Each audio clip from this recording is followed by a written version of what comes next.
Looks like, oh, we do have sound. Woohoo! Yeah.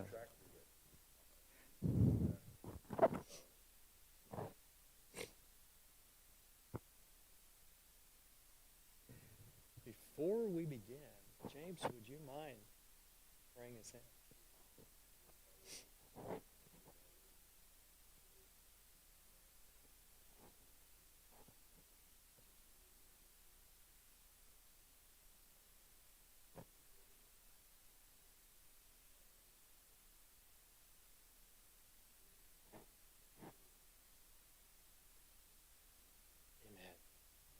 Amen. Well, okay. Good to see everybody. And so nice that a lot of us got to report about the rain. And interesting, this was pretty much a north side rain. It did not rain on the other side of town. Uh, my family members who went to a concert on that side of the town said, not a drop, dry as a bone. And, so they missed the rain. At least, physically they missed the rain, but even if their neighborhood didn't. So anyway, something about answered prayers, I think. We can certainly thank God for the rain, and he does answer prayers. And so just a reminder. We are at chapter 25 of the book of Proverbs. We're continuing our summer of Proverbs. Our summer is wrapping up. We're rounding third, headed toward home. This for a baseball game. We are in what probably, if the book of Proverbs were being published today, this would be titled this would be the section called the appendix. Because this is a section that was headed on, and we're still looking at Proverbs that are attributed or credited to Solomon for having written. First Kings says that he wrote something like about 4,000 Proverbs in his lifetime. And obviously not all of them are here. There's only a fraction of them here and also in Ecclesiastes.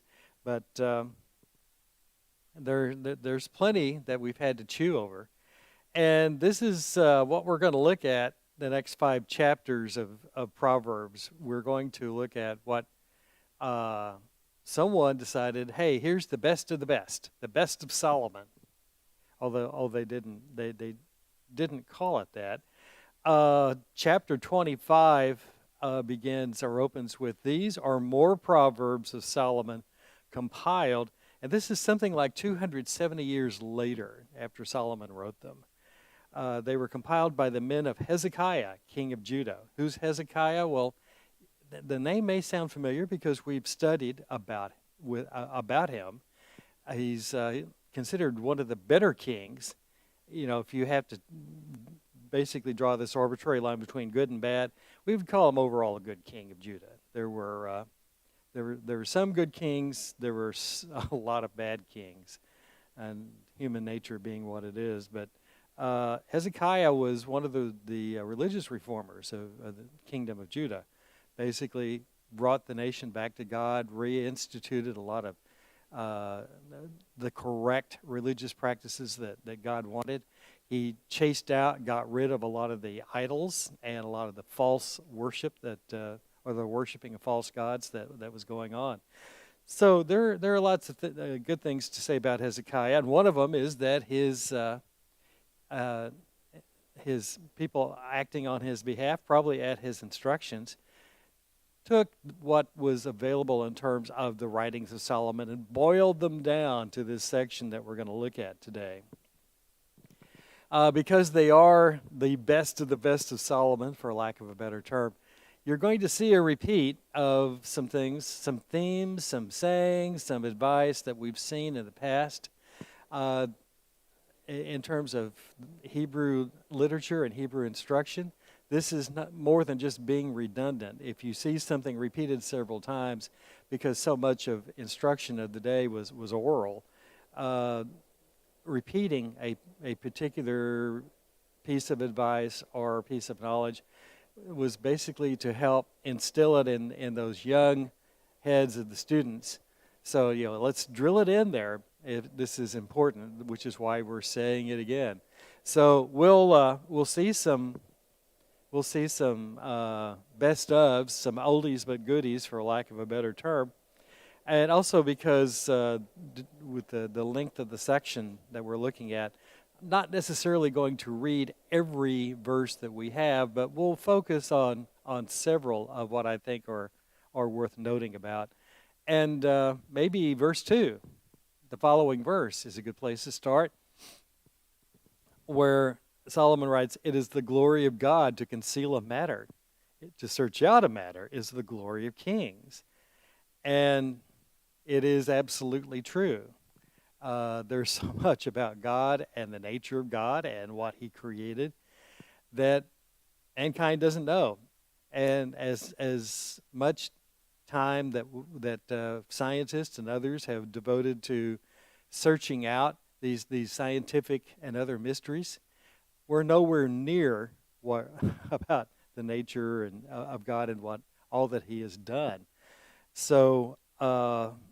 Not just spiritual mysteries, but also material mysteries about the universe, even about our earth. We're still finding out things that we didn't know before.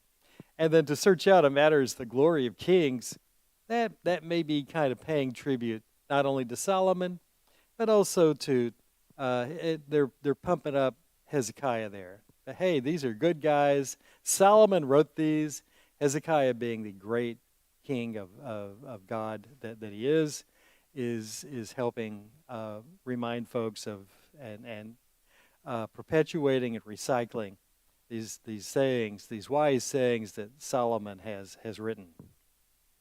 Let's skip down to verse 6 and verses 6 and 7. This may sound a little bit familiar. "Do not exalt yourself in the king's presence, and do not claim a place among his great men. It is better for him to say to you, 'Come up here,' than for him to humiliate you before his nobles." Does that sound familiar a little bit? Well, let's skip on over to Luke chapter 14 in the Gospels. Jesus is at this banquet, and he's observing how some of the dinner guests are jockeying for position. "Oh, I'm going to sit next to the host. No, I'm going to sit next to the host." And you can almost see them, getting into a wrestling match over who gets that exalted position. And Jesus is saying to his disciples, don't presume to take the highest seat of honor, because the host may come up to you and say, "I'm sorry, but that seat has been reserved for somebody else. Would you mind reseating yourself down at the end of the table there?" And he says, if that happens, you, in great humiliation, are going to have to take a lower position.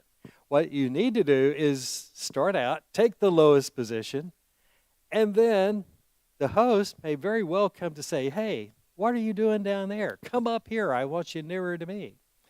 And he ends that little instruction to says, "Whoever exalts himself will be humbled, and he who humbles himself will be exalted." That's verse 11. So words of advice from Jesus.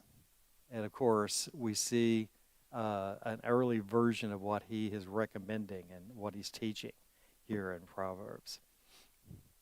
Continuing in verse 7, what you have seen with your eyes, do not bring hastily to court, for what will you do in the end if your neighbor puts you to shame?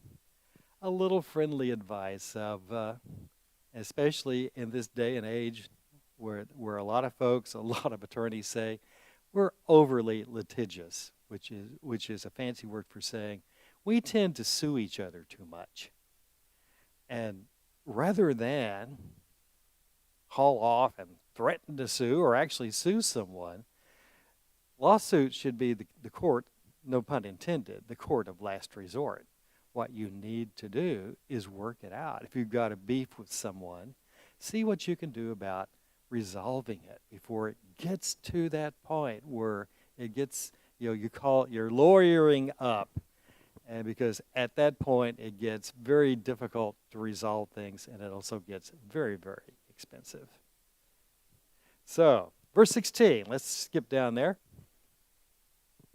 Solomon warns us and teaches us about moderation in everything, even the stuff that we really like, even the good stuff. He says, if you find honey, eat just enough. Too much of it, and you will vomit. Isn't that the truth?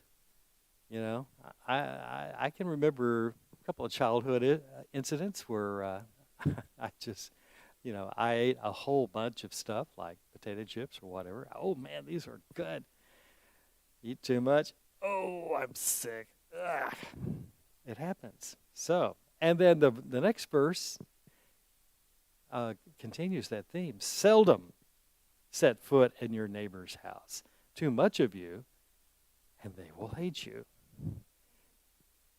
Yes. It's like, oh, yeah. And, after a while, if you're just having these constant visits, there comes a point where your neighbor opens the door, looks at you, what do you want? Yeah, can we get this done? It's, life is not like the situation comedies on TV where, the next door neighbor is always popping up. It doesn't work out that way. So Solomon's saying, moderation, yeah, enjoy your neighbors, be good friends with them, but, don't be a part of their lives 24/7. Let's look at verse 21. Ooh, this sounds very familiar. If your enemy is hungry, give him food to eat. If he's thirsty, give him water to drink. In doing this, you will heap burning coals on his head, and the Lord will reward you. Gee, does that sound familiar? Who do you think has quoted that?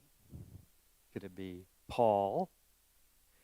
And in Romans chapter 12, that's the section where Paul discusses Christian love, acting in love. And he quotes this very proverb here. And essentially, it's a continuation of the teaching, love your enemies. Do unto them the way you would want to be treated yourself. Verse 24, look at this. This is a repeat from a couple of chapters ago, chapter 21, verse 9. Better to live on the corner of the roof than share a house with a quarrelsome wife. I don't know that anyone would have really wanted to live on the edge of a roof, especially last night, when we had this downpour. But Solomon was saying, some people can be so unpleasant that it's better to be in that extreme position than have to share a household with someone who's just unhappy and making it known 24/7. That's an extension of that is maybe just some advice to choose your life partner very carefully, or even a roommate carefully, because that person can either make your life better or make it a whole lot worse. Verse 27. This sounds familiar. It is not good to eat too much honey, nor is it honorable to search out matters that are too deep. That last line is kind of interesting because that translation is from the NIV. You go to the New King James Version, and that last line gets translated, to seek one's own glory is not glory. Oh, maybe that's telling us, you really shouldn't brag about yourself so much. Dial it back a little bit. It's, have somebody else brag on you. It's more meaningful that way.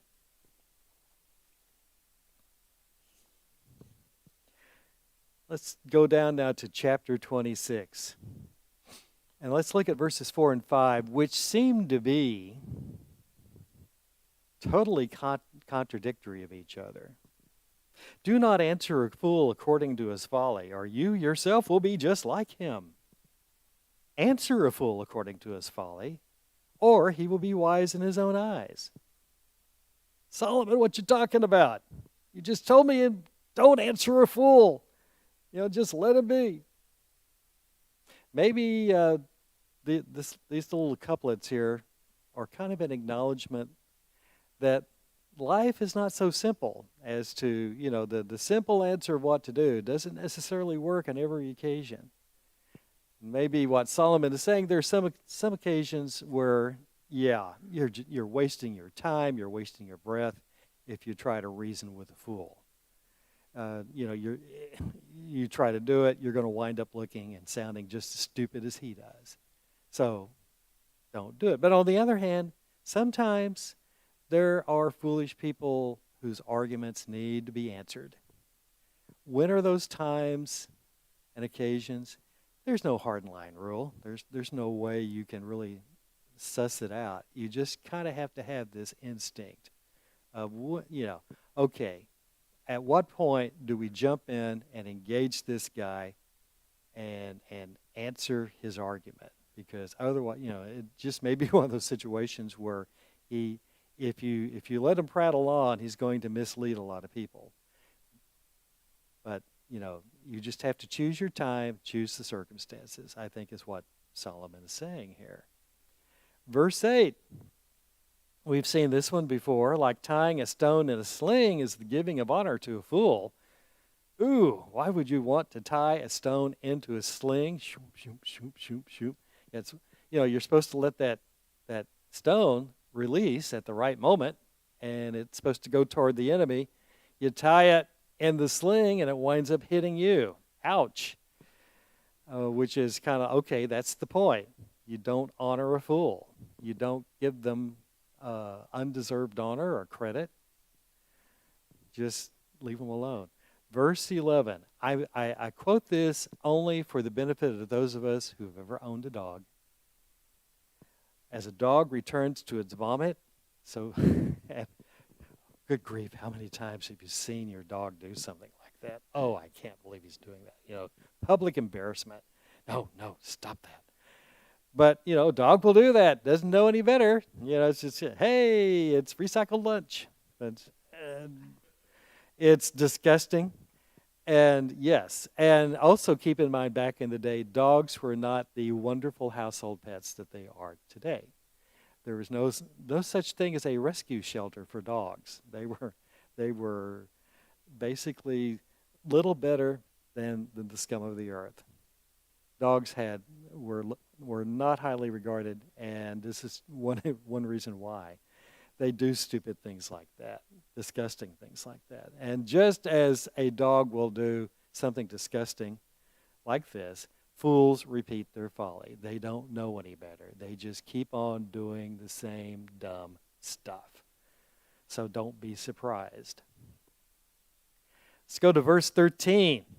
Verses 13 through 16 basically is a run of proverbs about the lazy man, a.k.a. the sluggard. A sluggard says, there's a lion in the road, a fierce lion roaming the streets. Not all that many lions roaming the streets of cities. Basically what Solomon is saying is, fools are so silly, and they will go to any lengths to make an excuse for why they don't work, or why they haven't gotten the task done, or why they don't want to start it. And after a while, they run out of legitimate excuses, if there were any, and they start making stuff up. Gee, moment I step outside, I might get killed and eaten by a lion. Wouldn't want that to happen. I love the imagery here on verse 14. As a door turns on its hinges, so a sluggard turns on his bed. Yeah, a door moves. It moves to close it and to open it. It's on those hinges. Where else is it going? Nowhere. So pretty much describes the lazy guy who's still in bed, going to stay in bed. A sluggard buries his hand in the dish. He's too lazy to bring it back to his mouth. That is laziness, the epitome. That's the ultimate laziness, if you're too lazy to feed yourself. And a sluggard is wiser in his own eyes than 7 people who answer discreetly. So, again, there's no point in trying to reason with a sluggard. Verse 18, like a maniac shooting flaming arrows of death is one who deceives their neighbor and says, I was only joking. More foolish behavior. People who play practical jokes, who decide, oh, let's do this, and old so-and-so, he won't know any better. And, it's the law of unintended consequences. Oh, yeah, it's funny at the moment, or it serves a useful purpose at the moment, but something else happens that you didn't anticipate. Verses 20 through 22 discuss the trouble with gossip and gossipers. Without wood, a fire goes out. Without a gossip, a quarrel dies down. As charcoal to embers and as wood to fire, so is a quarrelsome person for kindling strife. Look at this verse. The words of gossip are like choice morsels. They go down deep into the inmost parts. That's the real damage of gossip. You can start talking trash about anyone or anything, and it doesn't have to be true.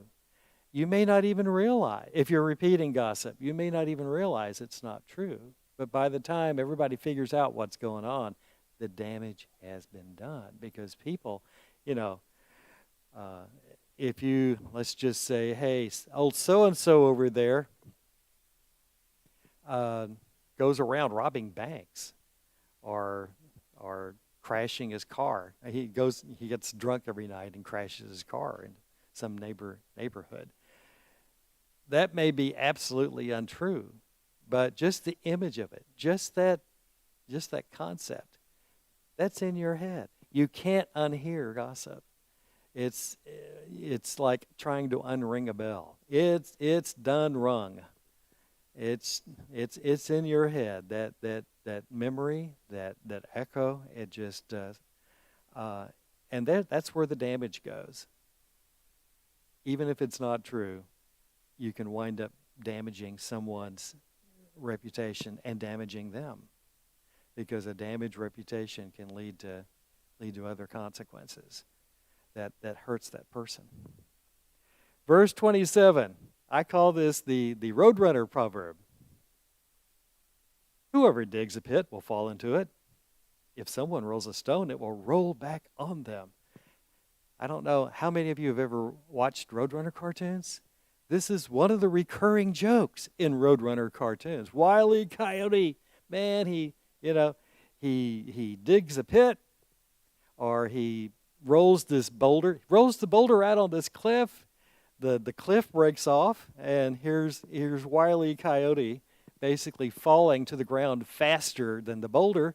In fact, he hits the ground just in time for the boulder to hit on top of him, or the boulder will roll back on him, or he digs the pit. He's the guy, for the Roadrunner. He's the one who falls into it, usually with the Siberian tiger inside that nobody saw coming. But who thought you could get Bible knowledge out of a Roadrunner cartoon? It happens.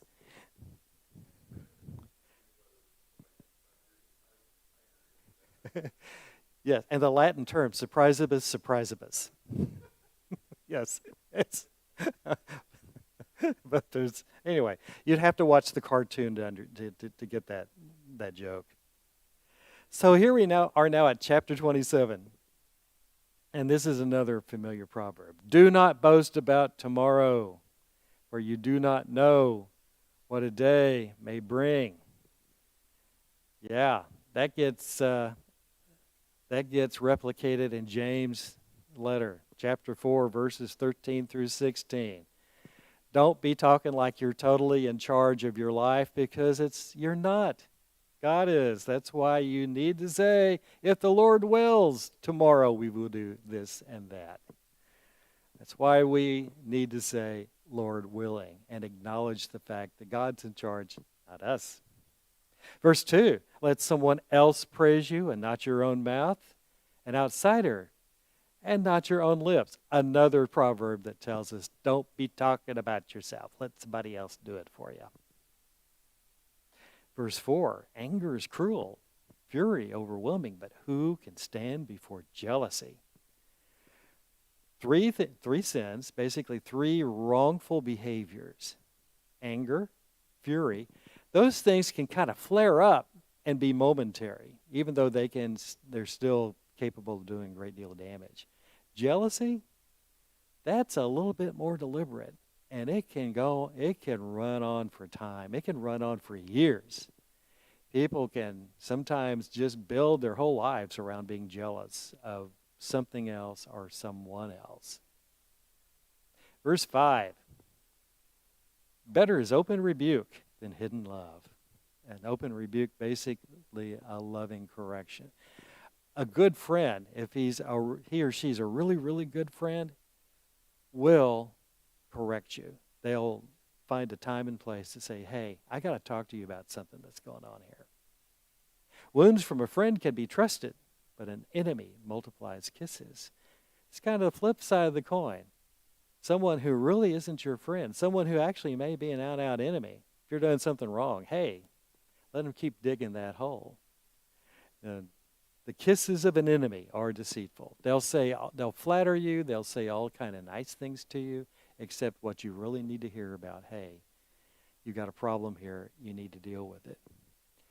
Verse 7, another warning about eating too much of anything. One who is full loathes honey from the comb, but to the hungry even what is bitter tastes sweet. Yeah, if you're hungry enough, you'll eat just about anything. Like a bird that flees its nest is anyone who flees from home. Home, basically, where God has situated us. We all have a sense of where our homes are. And when we go from that home situation, Solomon says it's like a bird that flees its nest. Today, we would say it's kind of like a fish being out of water. Basically, if you're out of that comfort zone, sometimes that's a good growth potential. Other times, that just may be an indication that, hey, you need to go back to home base. Verse 10, do not forsake your friend or a friend of your family, and do not go to your relative's house when disaster strikes you. Better a neighbor nearby than a relative far away. What's that telling us? Use in a crisis, use whatever's available. It's better to use that lesser resource. And of course, if you were ever in trouble back in the day, and even today, in most cases, you want to go to that family member who knows you and loves you and cares for you. If you can do that, that's great. But if that family member is not available, don't be waiting for that opportunity. If you need to resolve a situation, you may very well be better off going to someone or something else. Kind of reminds me of the axiom that we use today, that the perfect is the enemy of the good. Sometimes people can just put off doing good or getting something that's a good solution because they're holding off for that perfect idea, a perfect situation that may never come.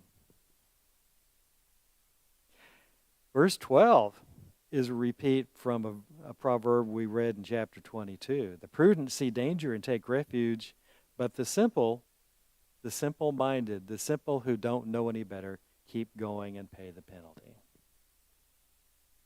Verse 14, I like this one. If anyone loudly blesses their neighbor early in the morning, it will be taken as a curse. How many of us like to get waken out of a dead sleep by, a phone call or knock on the door? Oh, knock at the door in the middle of the night? That is scary. Phone call in the middle of the night is almost as scary. It's something you don't like. So be considerate of your neighbors. Unless the house is on fire, unless it's an absolute emergency, it can keep till the morning. Oh, verses 15 and 16.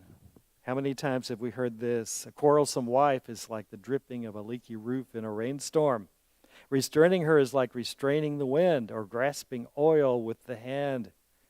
Quarrelsome wives, and quarrelsome husbands for that matter. One is just as problematical as another, I would think. So avoid them if you can. Choose your partners carefully because, verse 17, as iron sharpens iron, so one person sharpens another. The value of really good, solid relationships, especially those where one person complements another. Each of us have strengths and weaknesses.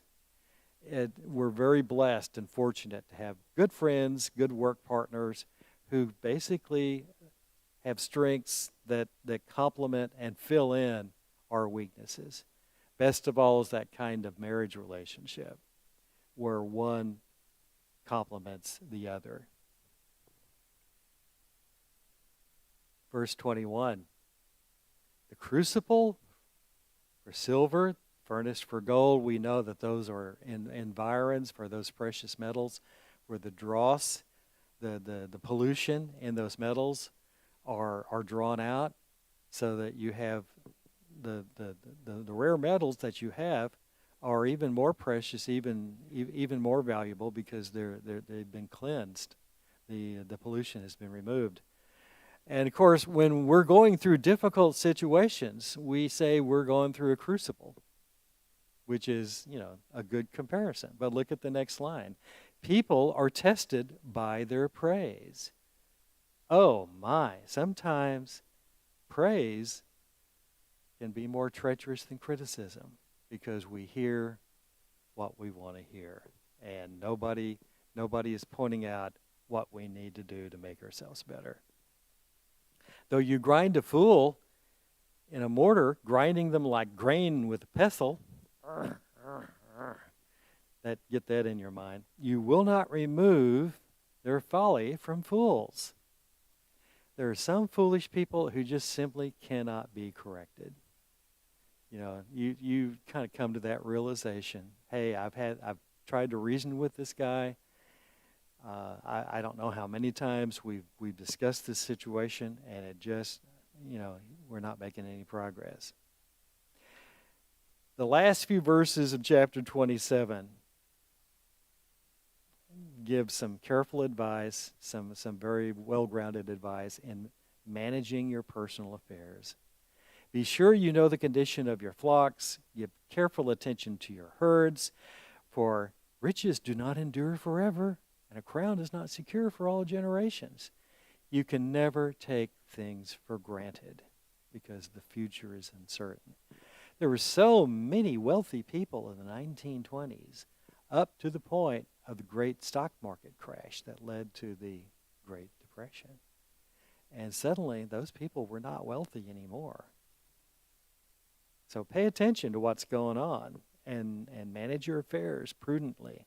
When the hay is removed and new growth appears and the grass from the hills is gathered in, the lambs will provide you with clothing, the goats with the price of a field. You'll have plenty of goat's milk to feed your family and to nourish your female servants, if you pay attention to managing those assets. Chapter 28, verse 5, evildoers do not understand what is right. That's just the nature of them. They just don't get it. But those who seek the Lord understand it fully. Verse 8, whoever increases wealth by taking interest or profit from the poor. Some translations translate that line, those who increase their wealth by usury and extortion. Usury, that's charging way too much interest. And under the law of Moses, usury was charging any kind of interest to your fellow Israelite. Basically, if you loaned them 100 shekels, you're supposed to get 100 shekels back. That's it. If you wanted to charge interest, you could do that to a non-Israelite, to someone outside the country. But an Israelite was supposed to be your brother in the Lord. So you were supposed to take care of each other and not profit by them. Extortion, we know what that's a fancy word for blackmail, basically taking advantage of another person's weakness to make money off of them. It's dishonest wealth. And basically, Solomon says whoever gets rich that way, basically is going to lose it. You're only saving up that money for somebody else who will be kind to the poor. Verse 12. And here Solomon talks about a concept that's going to be repeated several times in this and the next chapter. When the righteous triumph, there's great elation. But when the wicked rise to power, people go into hiding. Verse 13. Whoever conceals their sins does not prosper, but the one who confesses and renounces them finds mercy. Think about what David wrote about in Psalm 30. He said, when I kept silent, my bones wasted away. I felt miserable until I acknowledged my sins to you, Lord, and you forgave. And James chapter 5, verse 16 tells us to confess our sins one to another so that you may be healed. Spiritually, for sure, and maybe even physically. Verse 15, continuing the idea of living under a wicked ruler. Like a roaring lion or a charging bear is a wicked ruler over a helpless people. A tyrannical ruler practices extortion, but one who hates ill-gotten gain will enjoy a long reign. Again, down to verse 24. Whoever robs their father or mother, robs here in the original Hebrew is like plunders. It's not just a one-time hit and run, but someone who systematically is stealing money, taking wealth and support away from their parents. And he says it's not wrong. His partner to one who destroys. Destroys here in the original Hebrew basically says they're just like someone who creates havoc in society. And certainly because when you're not taking care of your parents who are being abandoned and basically left for dead to fend on their own and they can't support themselves anymore, you are really chipping away at the fabric of society. It's also a reminder that one of the 10 Commandments says, honor your father and mother. As Paul points out, it's the first commandment with a promise that it may go well with you. So that's just, there should be no dispute, no controversy about the idea of caring for your parents and making sure they're well tended and looked after. Verse 28, when the wicked rise to power, people go into hiding. But when the wicked perish, the righteous thrive. And again, in chapter 29, verse 2, when the righteous thrive, the people rejoice. When the wicked rule, the people groan. Look at verse 5. Those who flatter their neighbors are spreading nets for their feet. That's basically setting a trap for them, something that at the very least will cause them to trip over themselves. Flattery can be a trap, especially if you love it. And who doesn't love flattery? I mean, even if you're saying, oh, go away, enough of that. There's a little part of us that says, oh, I like being talked up to. I like someone who's taking the effort to get on my good side. If you're not careful, that can lead you into doing something that you're going to regret. Because usually if people are flattering you, they want something. So you got to look out for that. Verse 12. Yeah, if you haven't gotten the concept of bad rulers are bad, they're kind of pounding it in here. If a ruler listens to lies, all his officials become wicked. That's pretty much true. The corruption starts at the top, works its way down. Definitely. Yeah, can you have corruption down in the lower levels of government? Yeah. But if you've got a corrupt head, it's just a matter of time before any honest and ethical folks are driven out. Verse 13, the poor and the oppressor have this in common. The Lord gives sight to the eyes of both. Kind of sort of on the same plane as what Jesus told us about God sending rain on both the just and the unjust. No pun intended, considering last night. Verse 15, a rod and a reprimand impart wisdom, but a child left undisciplined disgraces its mother. Another proverb about the value of correction. Not being harsh with a child, not beating them or anything, but just basically, hey, there's a time and place for discipline, for correction, to make sure that the child understands what is right and what is wrong. Verse 17 follows up on that. Discipline your children, and they will give you peace. They will bring you the delights you desire. Verse 20. I love this. I think we have our first definition of a super fool. There are fools, there are mockers, but apparently there is such a thing as a super fool. Look up in the sky. Anyway, do you see someone who speaks in haste? There is more hope for a fool than for them. Can you be a super fool? Yeah, I think we've run into folks who basically just start talking before they hear everything that they're supposed to hear. They even interrupt people to start giving them an answer. And basically, that really is super foolish behavior, not hearing everything before you speak. Verse 24. Oh, and I love this. The accomplices of thieves are their own enemies. They are put under oath and dare not testify.